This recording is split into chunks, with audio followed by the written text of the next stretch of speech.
تو جان بوجھ کر آ بیل مجھے مار،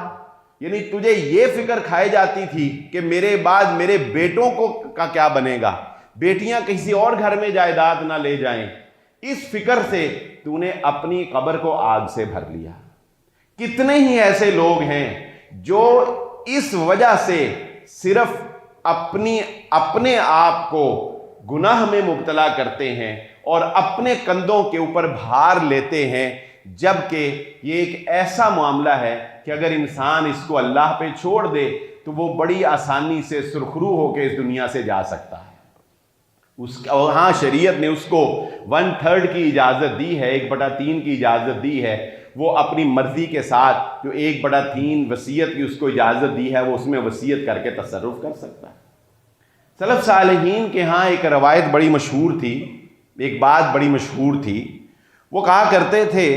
کہ ایسا وقت آئے گا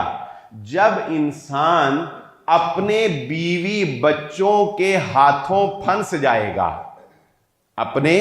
بیوی بچوں کے ہاتھوں پھنس جائے گا، وہ